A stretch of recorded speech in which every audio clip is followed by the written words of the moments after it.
The screaming started before Captain Marcus Steele could even see her. Across the shattered remains of Shadowmere's outer defenses, human soldiers dropped their weapons and fled in pure, instinctive terror as Queen Seraphina of the Sanguine Empire descended from the crimson sky like death-given form. Her wings, midnight black and spanning 20 feet, blotted out the binary sunset as she landed with predatory grace that spoke of millions of years of evolutionary perfection in the art of hunting. Marcus felt the same primal fear that was driving his comrades to panic. Every instinct screamed at him to run, to hide, to do anything except stand in the open where those burning crimson eyes could find him. The supernatural aura of dread that radiated from the vampire queen hit him like a physical force, triggering fight-or-flight responses that had kept humanity alive since they first encountered large predators in ancient caves. But Marcus didn't move. He couldn't move. Not because fear had paralyzed him, but because someone had to hold the line.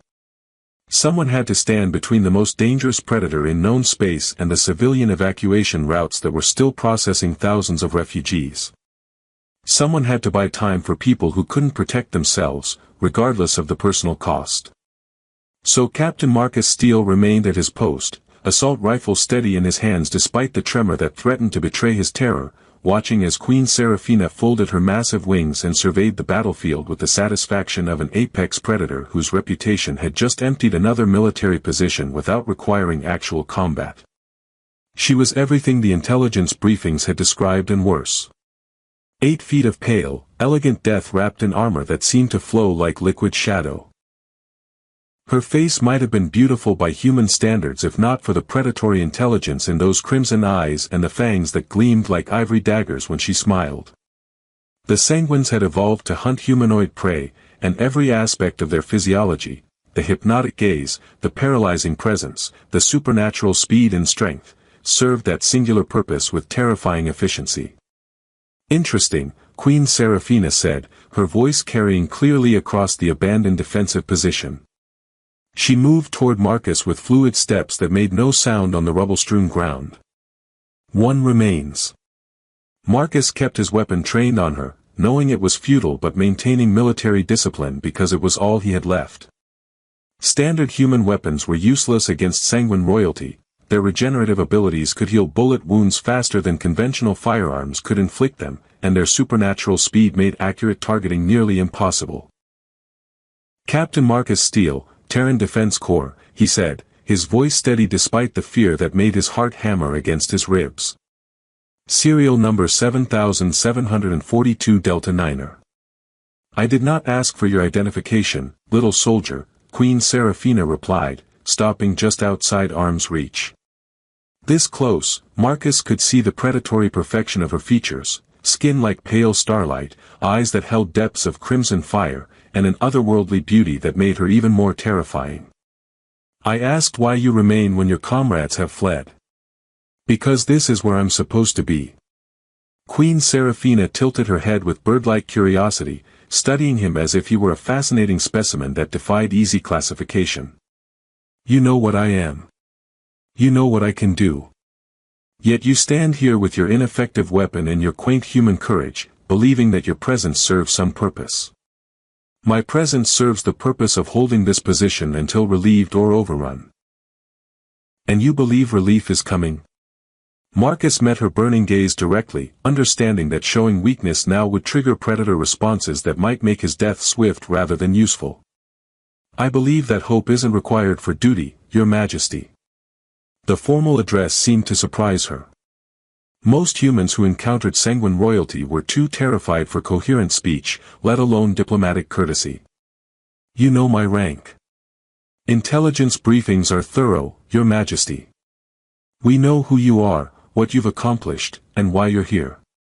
And yet you remain, she repeated, circling him slowly with movements that reminded Marcus of a large cat deciding whether its prey was worth the effort to kill. Tell me, Captain Steele, what do your intelligence briefings say about my dietary requirements? Marcus forced himself to remain still as she completed her circle, fighting every evolutionary instinct that screamed at him to track the predator's movement. That sanguines require life force from humanoid species to survive. That your people have turned feeding into an art form. That you personally have drained the life from thousands of human soldiers. Tens of thousands, she corrected with casual pride. Over 3 centuries of warfare. I have personally ended more human lives than your entire planet's military casualties in all previous conflicts combined. Yes, Your Majesty. And this knowledge does not inspire you to flee like your companions? Marcus considered the question seriously, understanding that his answer might determine whether this conversation continued or ended in his immediate death. Fear and duty often point in opposite directions, Your Majesty. Today, duty pointed here. Queen Seraphina stopped circling and faced him directly, her supernatural presence making the air itself feel thick and oppressive. When she spread her wings, not to their full span, but enough to frame her imposing figure. The gesture should have sent Marcus to his knees in terror. Instead, he shifted his stance slightly to maintain better balance, his weapon still raised but not aggressively aimed. Remarkable, she murmured. 3 years of war, hundreds of battlefields, thousands of human soldiers, and you are the first to meet my gaze without cowering. With respect, Your Majesty, cowering wouldn't serve my mission objectives. And what are those objectives, Captain Steele? Marcus realized that his answer to this question would determine not just his own fate, but potentially the fate of everyone still within Shadowmere's walls. Queen Seraphina wasn't simply making conversation, she was conducting an interrogation with life and death stakes. To hold this position and deny enemy access to civilian evacuation routes for as long as possible. Even though you cannot possibly succeed. Success isn't measured only by survival, Your Majesty.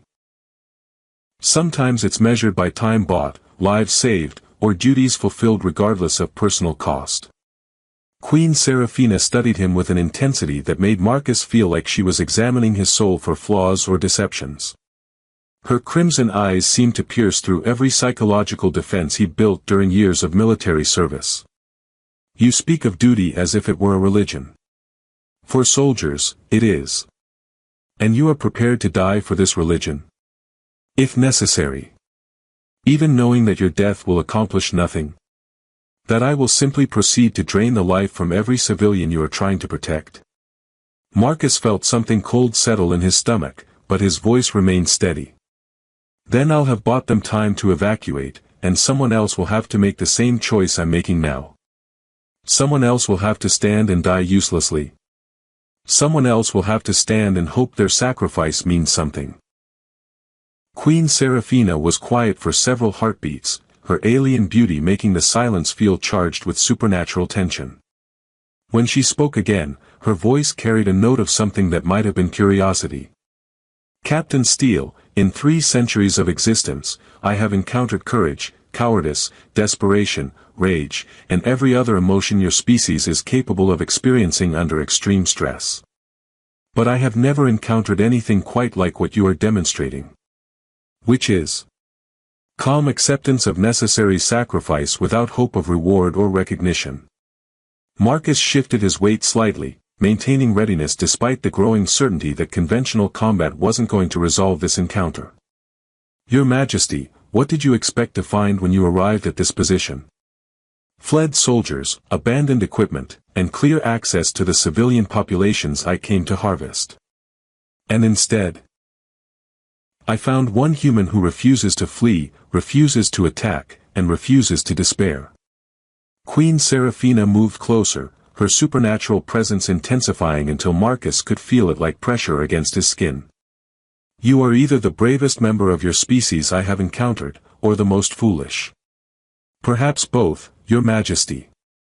To Marcus's surprise, Queen Seraphina laughed, a sound like crystal chimes that somehow managed to be both beautiful and terrifying. Indeed. Perhaps both. She extended her wings to their full span, a display of predatory magnificence that should have triggered absolute terror in any human witness. The gesture was clearly designed to be his final warning, submit to the fear or face the consequences of continued defiance.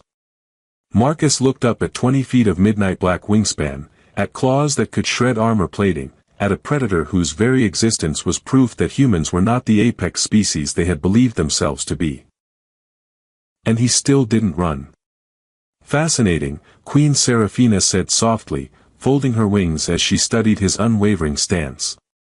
Tell me, Captain, what would it take to make you flee?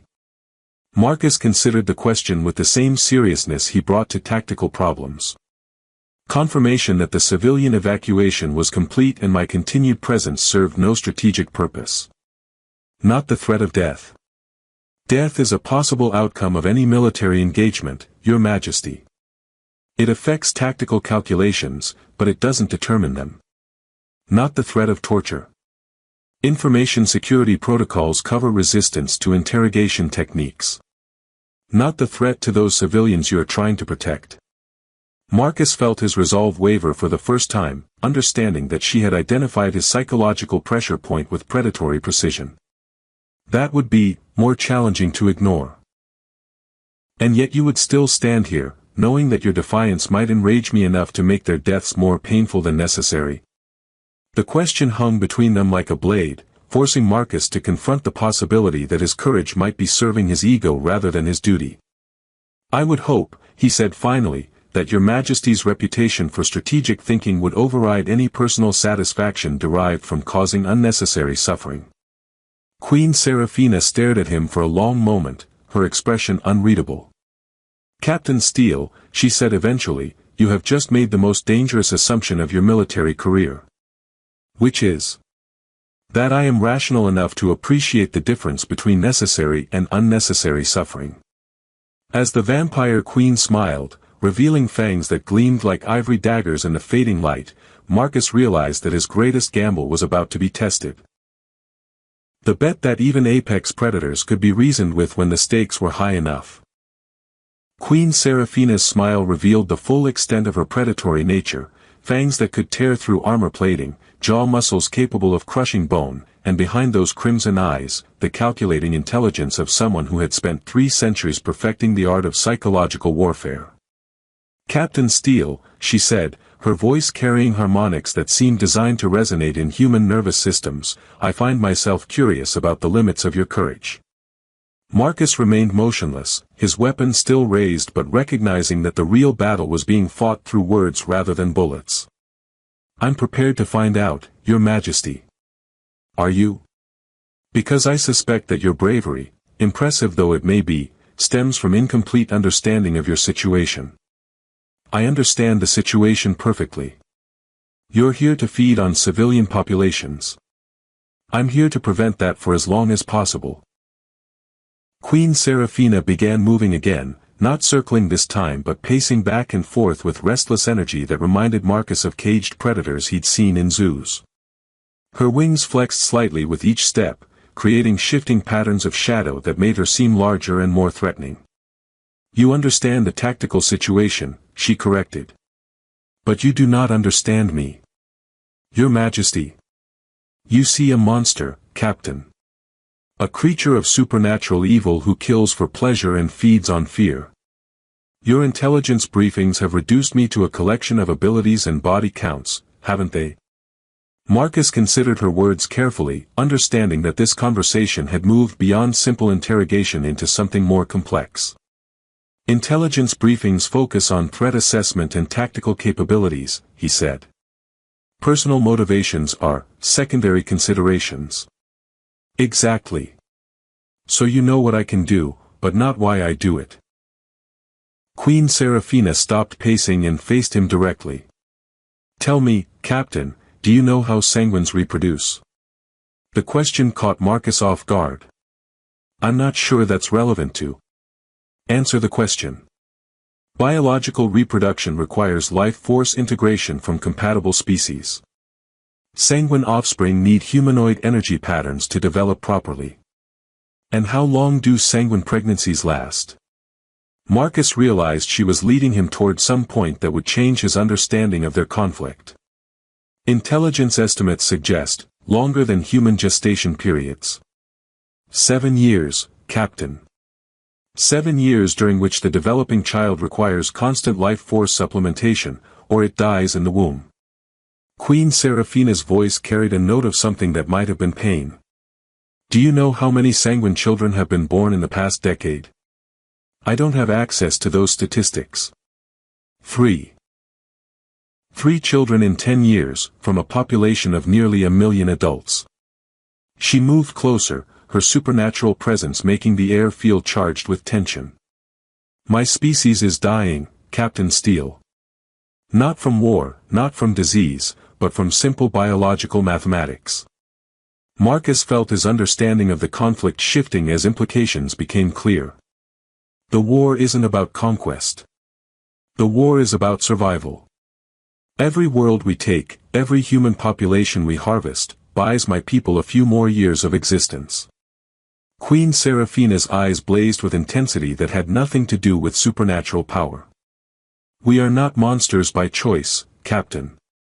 We are monsters by necessity. That doesn't justify. Justify? Queen Seraphina's voice rose, carrying harmonics that made Marcus's bones ache. Captain, if your species faced extinction, how many alien lives would you sacrifice to ensure human children could be born? The question hit Marcus like a physical blow, forcing him to confront the possibility that his enemy's actions might be driven by desperation rather than malice. I would hope we could find alternatives to genocide. As would I. As have I. Do you think this war was my first choice? Do you believe I enjoy watching children die for crimes they have not committed? I don't know. No, you do not know. Because your intelligence briefings did not mention the 50 years I spent searching for synthetic alternatives to humanoid life force. They did not mention the peace overtures I sent to every major human government before the first shot was fired. They did not mention that I personally executed 3 sanguine nobles who advocated for immediate military action instead of continued diplomatic efforts. Marcus stared at her, trying to reconcile the monster from intelligence reports with the ruler she was describing. Your Majesty, if that's true, then why? Why am I here, personally overseeing the harvest of human civilians? Queen Seraphina's laugh carried notes of bitterness that had nothing to do with predatory satisfaction. Because 50 years of diplomacy produced nothing but delays, excuses, and proposals for research that might someday yield solutions while my people continued dying. But surely there were other options. Captain Steele, tell me what options you would pursue if human extinction was inevitable within 2 generations unless you could secure resources that another species controlled. Marcus found himself thinking like a military strategist rather than a defender, considering the problem from the perspective of someone responsible for species survival rather than individual conscience. Negotiation. Trade agreements. Research partnerships. Military pressure as a last resort. All of which I attempted. Negotiation failed when human governments proved unwilling to authorize voluntary life force donations. Trade agreements collapsed when your people realized what we needed could not be provided through commerce. Research partnerships ended when human scientists abandoned projects after discovering that sanguine reproduction requires living donors rather than laboratory substitutes. And military pressure has brought us to this moment, you standing defiant while I explain why your defiance, admirable though it may be, serves no purpose except to delay the inevitable. Marcus felt the weight of her logic pressing against everything he believed about their conflict. If Queen Seraphina was telling the truth, then the war wasn't between good and evil but between competing survival imperatives. Your Majesty, what are you asking me to do? I am asking you to understand that courage without context is merely stubborn ignorance. You stand here ready to die for people who will die regardless, defending a position that cannot be held, serving a cause that cannot succeed. And the alternative is to step aside and let you harvest them? The alternative is to recognize that their deaths serve a purpose larger than individual tragedy. That their life force will enable sanguine children to be born. That species survival sometimes requires sacrifices that individuals cannot willingly make. Marcus found himself at the center of a philosophical hurricane, trying to maintain moral clarity while grappling with arguments that challenged every assumption about right and wrong. Your Majesty, from your perspective, this is about species survival. From mine, it's about murder on an industrial scale. And both perspectives are accurate, Captain. That is what makes this war tragic rather than simply evil. But you still intend to proceed. I still intend to ensure that my people survive, yes. The question is whether you intend to force me to add your death to the casualties that weigh on my conscience. Marcus realized that Queen Seraphina was offering him a choice that went beyond simple surrender or resistance.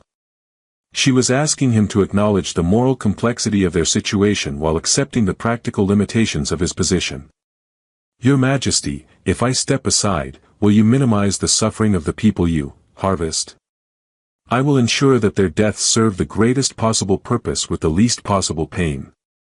And if I continue to resist, then you will die here, uselessly, and your defiance will serve no one except your own need to maintain moral purity in an immoral situation. Marcus looked around the abandoned defensive position, noting the silence that indicated his fellow soldiers had successfully completed their evacuation of the outer districts. Time he had bought through this conversation, even if Queen Seraphina was right about its ultimate futility. Your Majesty, may I ask you a question? Proceed. In 3 centuries of existence, have you ever encountered a problem that seemed impossible until someone found a solution no one had previously considered? Queen Seraphina's expression shifted slightly, curiosity replacing the predatory focus that had characterized their conversation. Captain Steele, are you suggesting that our current situation might admit of solutions that neither of us has considered?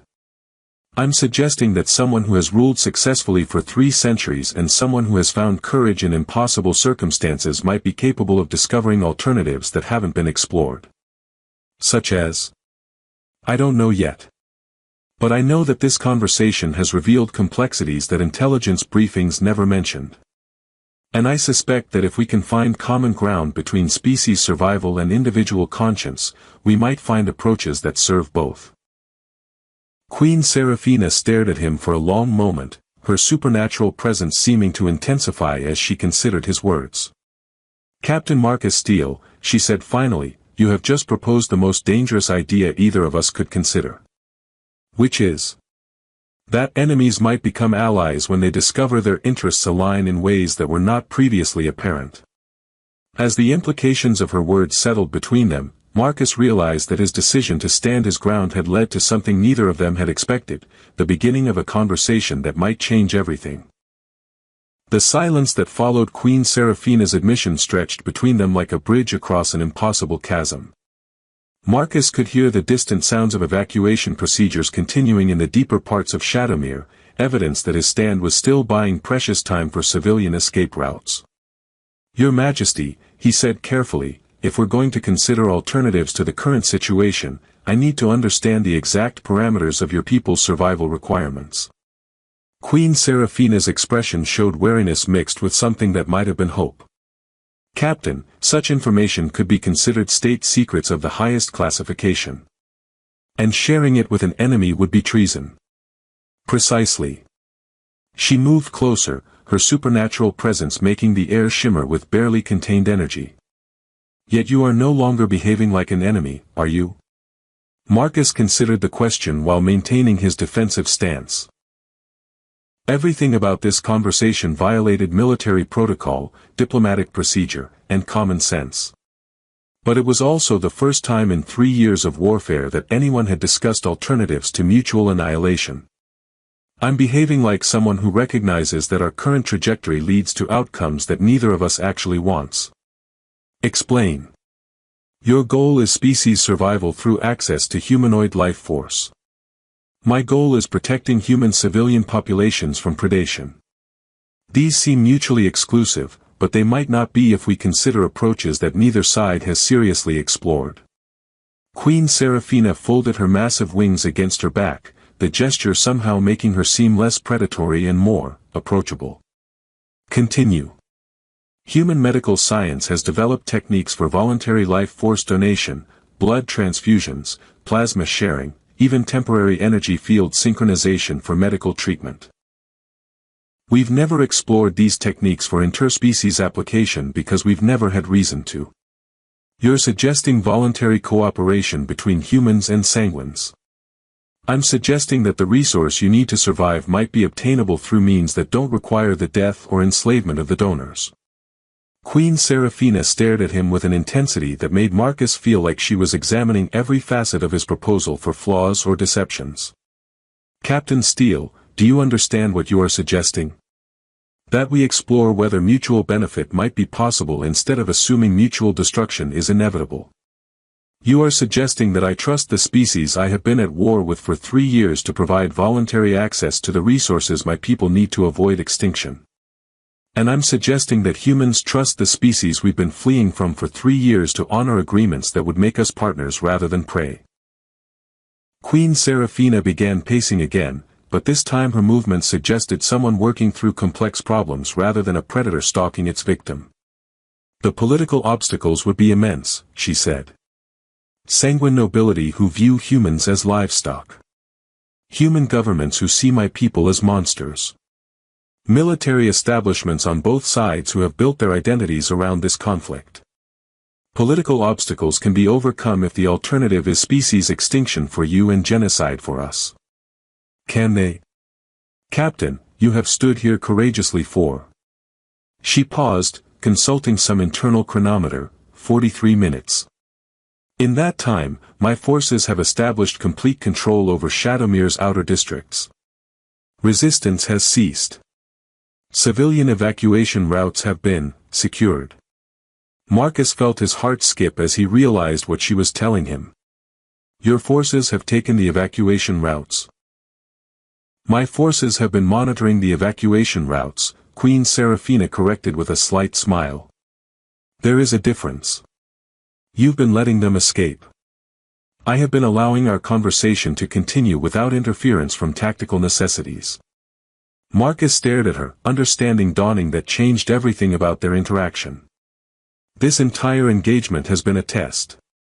This entire engagement has been an evaluation. Of your courage, your intelligence, your capacity for strategic thinking under extreme pressure, and most importantly, your ability to see beyond the immediate tactical situation to larger possibilities. You could have taken the city hours ago. I could have taken the city 3 days ago. I chose instead to observe how humans respond when facing inevitable defeat. Most of your comrades demonstrated exactly the behavior our psychological profiles predicted: panic, flight, abandonment of defensive positions. But not all. But not you. Queen Seraphina moved closer, her supernatural presence somehow feeling less threatening than it had at the beginning of their encounter. Captain Steele, in 43 minutes of conversation, you have accomplished something that 50 years of formal diplomacy could not achieve.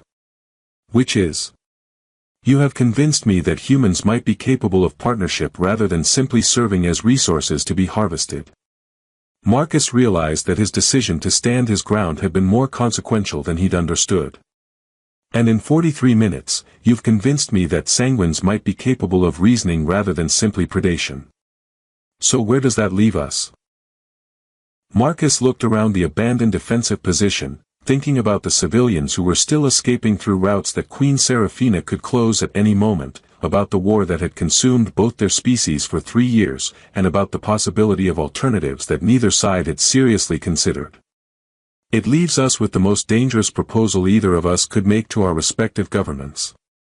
Which is a ceasefire for the purpose of exploring cooperative solutions to resource management challenges that affect both our species. Queen Seraphina's laugh was different this time, less predatory satisfaction and more genuine amusement. Captain, do you realize that what you are proposing could be considered treason by both our peoples? I realize that what I'm proposing could end this war without either species facing extinction. Or it could be seen as collaboration with the enemy, punishable by execution under both human and sanguine military law. Marcus considered this, understanding the risks but also recognizing the opportunity. Your Majesty, what's the worst thing that could happen if we try and fail? Court-martial, execution, disgrace, and resumption of warfare that leads to mutual destruction. And what's the worst thing that happens if we don't try? Mutual destruction without even the possibility of alternatives. So the risk of trying is the same as the certainty of not trying, except that trying offers a chance of success. Queen Seraphina studied him with an expression that had evolved from predatory assessment to something approaching respect. Captain Steele, you argue like someone who has experience convincing superiors to authorize dangerous missions. I argue like someone who understands that some risks are worth taking when the status quo is unacceptable. And you believe this risk is worth taking? Marcus thought about the question seriously, weighing his duty as a human soldier against the possibility of ending a war that was consuming both civilizations. Your Majesty, I believe that 43 minutes ago, I was prepared to die to buy a few more hours for civilian evacuations. If I was willing to risk my life for something that temporary, I should be willing to risk my career for something that could be permanent. Even if it means trusting someone who has personally killed thousands of your fellow humans. Marcus met her crimson gaze directly, understanding that his answer would determine whether their conversation could become something more than philosophical debate. Your Majesty, it means trusting someone who has demonstrated the capacity for strategic thinking, moral complexity, and genuine concern for her people's survival. Someone who could have ended this conversation with violence but chose dialogue instead. And if that trust proves misplaced?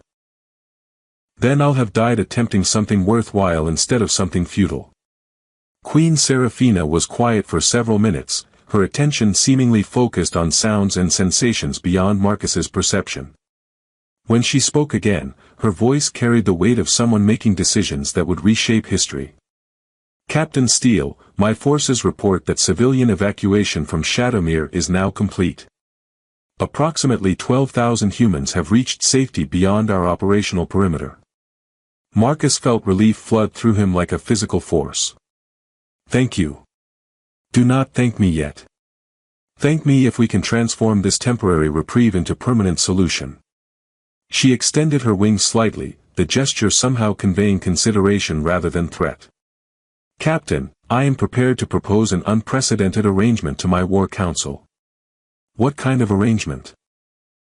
Immediate cessation of offensive operations against human civilian populations in exchange for joint research into sustainable resource sharing between our species. Marcus stared at her, hardly daring to believe what he was hearing. A ceasefire? A ceasefire with explicit goals and timelines. 6 months to determine whether voluntary cooperation can meet sanguine survival needs without requiring human casualties. And if the research proves unsuccessful? Then we resume warfare with full knowledge that alternatives were explored and found inadequate. Queen Seraphina's expression grew serious. But Captain, you must understand the magnitude of what you would be asking your people to accept. Explain. Voluntary cooperation would require humans to provide access to life force donations on a scale sufficient to support sanguine reproduction and child development.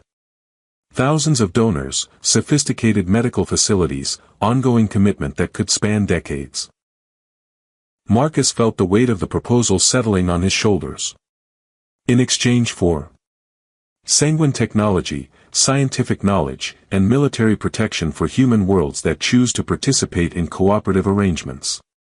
My people's capabilities could serve human expansion and development rather than threatening human survival. You're talking about alliance rather than ceasefire. I am talking about partnership between species that recognize mutual benefit serves both their interests better than mutual destruction. Marcus realized that Queen Seraphina had thought through implications far beyond their immediate tactical situation. She wasn't just proposing an end to current hostilities, she was outlining a framework for completely reimagining the relationship between their civilizations. Your Majesty, what makes you think either of our governments would consider such radical changes?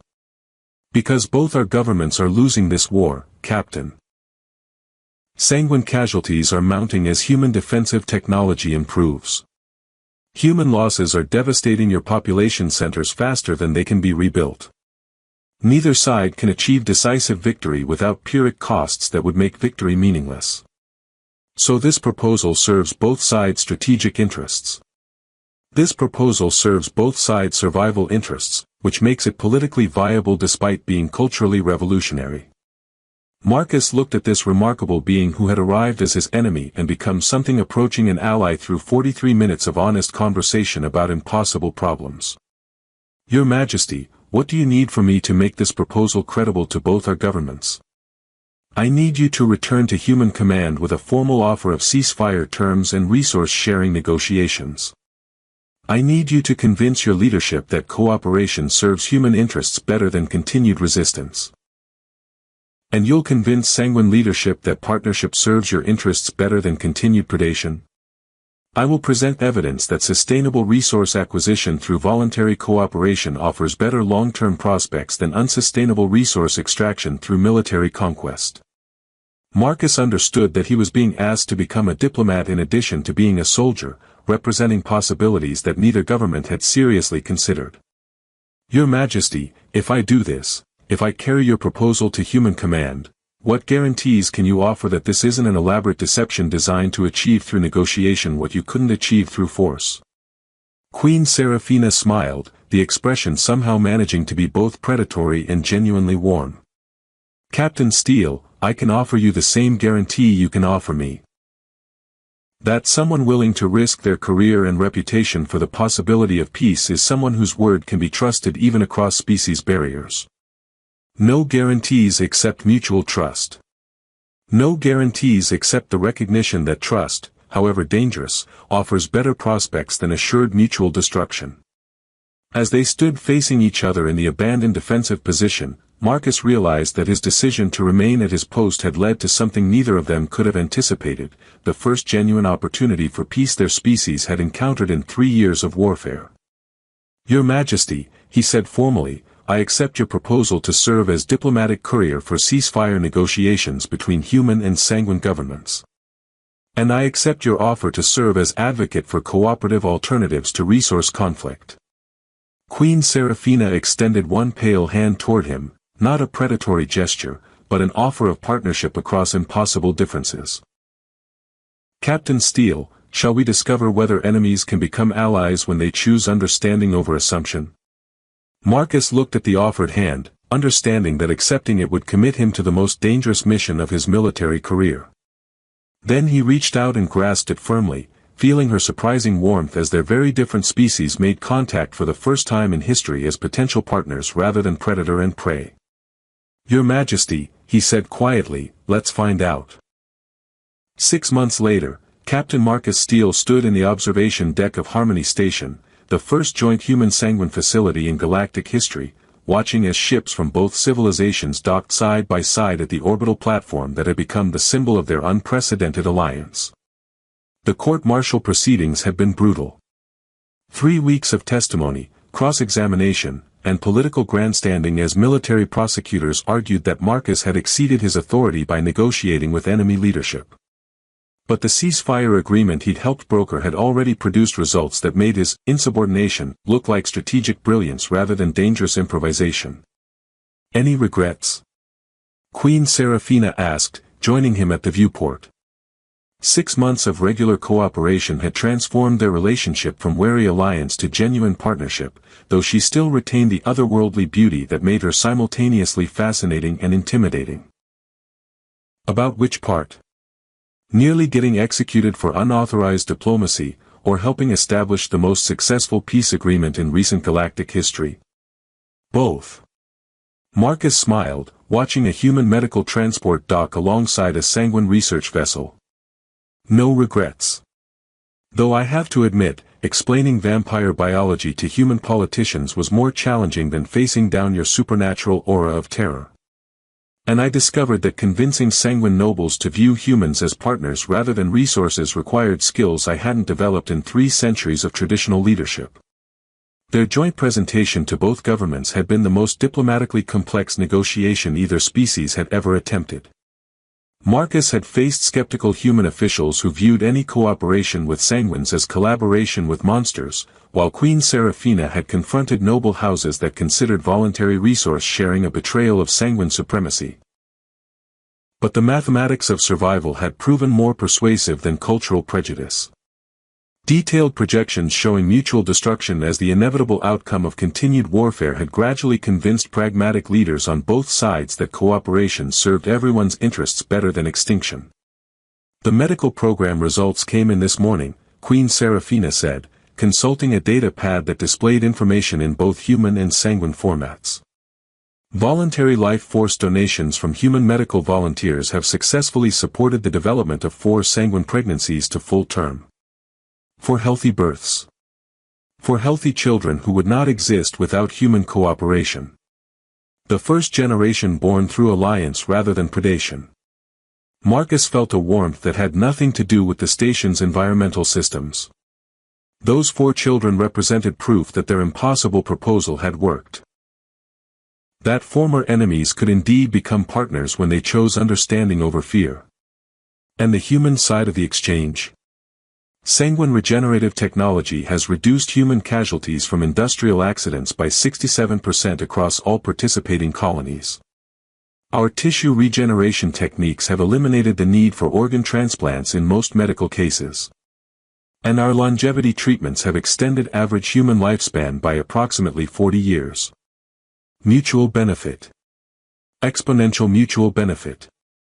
Human innovation combined with sanguine biological capabilities has produced advances that neither species could have achieved independently.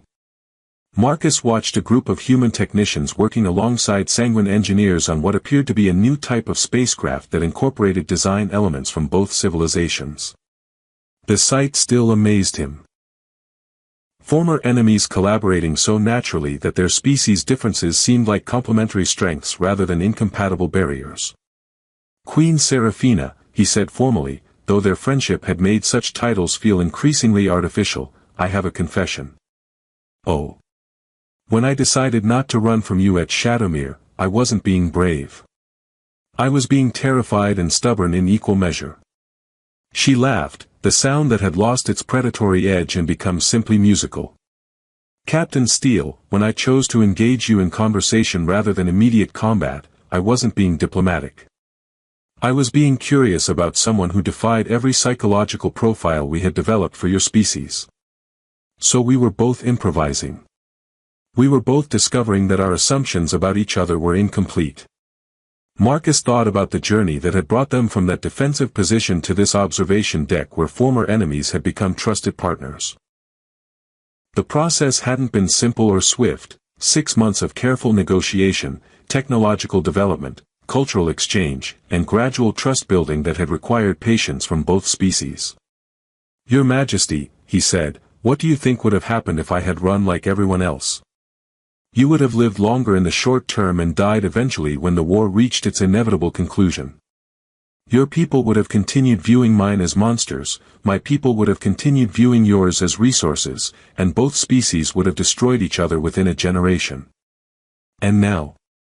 Now human children and sanguine children are learning each other's languages in integrated educational programs. Now our scientists are developing technologies that serve both species' advancement. Now we have proof that cooperation creates possibilities that conflict could never achieve.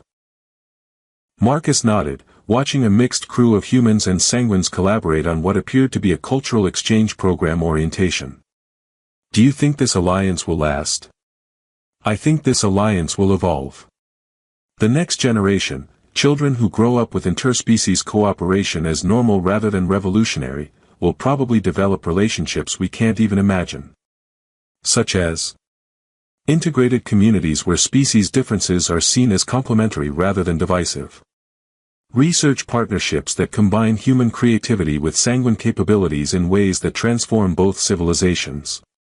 Perhaps even hybrid families where adoption and alliance create bonds stronger than biological kinship. Marcus considered the implications of what she was describing, a future where the barriers between their species became bridges instead. That's a remarkably optimistic vision. It's a vision based on evidence rather than hope. Captain, what we've accomplished in 6 months proves that enemies can become allies when they choose to understand each other rather than simply defeat each other. And what comes next? What comes next is that other species who are currently in conflict will observe our success and wonder whether they too might find alternatives to mutual destruction. Queen Seraphina moved closer to the viewport, her expression showing satisfaction mixed with anticipation.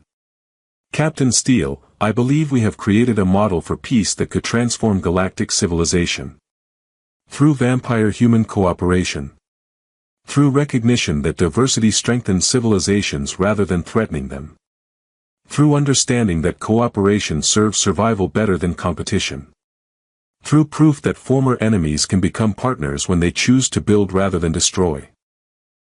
Marcus looked at this remarkable being who had become his closest friend and most trusted ally, noting how their partnership had grown from desperate necessity to genuine affection that transcended every difference between their species. "Your Majesty," he said quietly, "what we've built here is more than just a peace agreement. What we've built here is proof that love, in all its forms, is stronger than fear, understanding is more powerful than assumption, and choosing to trust someone despite impossible differences can create miracles that change everything." As they stood together watching the evidence of their success, Marcus understood that his decision to stand his ground at Shadowmere had led to something far greater than he'd ever imagined. He'd intended to buy time for civilian evacuations, but he'd actually bought time for two civilizations to discover they could create a better future together than either could achieve alone. "Captain Steele," Queen Seraphina said formally, "it has been my honor to serve as your partner in the most important mission either of us has ever undertaken. The honor has been entirely mine, Your Majesty. Though I should point out that the mission isn't finished. Oh. What remains to be accomplished?" Marcus gestured toward the viewports showing ships from dozens of species approaching Harmony Station, representatives from civilizations throughout the galaxy who had come to study the Human-Sanguine Alliance and explore whether similar cooperation might be possible in their own conflicts. "Everything, Your Majesty. We've proven that peace is possible. Now we get to help others discover how to achieve it." Queen Seraphina smiled with the expression he'd learned to associate with her best ideas. "Captain Steele, I believe our most important work is just beginning." "Our work? Unless you're planning to abandon our partnership now that we've solved the easy problems." Marcus laughed, understanding that Queen Seraphina was right. Helping two species become allies had been simple compared to the challenge of teaching an entire galaxy that cooperation could replace conflict as the foundation of interstellar relations. "Your Majesty," he said with mock formality, "I wouldn't abandon our partnership for anything. After all, someone needs to make sure you don't terrify the diplomats from species that haven't learned to appreciate sanguine charm. And someone needs to make sure you don't volunteer for impossible missions that require standing alone against overwhelming odds. But those are the missions that produce the best results." "Indeed they are, Captain. Indeed they are." As Harmony Station continued its orbit around the binary star system that had become the symbol of successful interspecies cooperation, two former enemies looked toward a future they had helped create. A galaxy where differences would be celebrated rather than feared, where understanding would replace assumption, and where the courage to stand your ground could literally change the universe. The vampire queen had stopped chasing, the human warrior had stopped running, and together they had discovered that the most powerful force in existence wasn't fear or hunger or even survival, it was the simple recognition that enemies could become family when they chose to see possibilities instead of obstacles. Their story would be told for generations as proof that peace was always possible for those brave enough to risk everything for the chance to build something better than what had come before.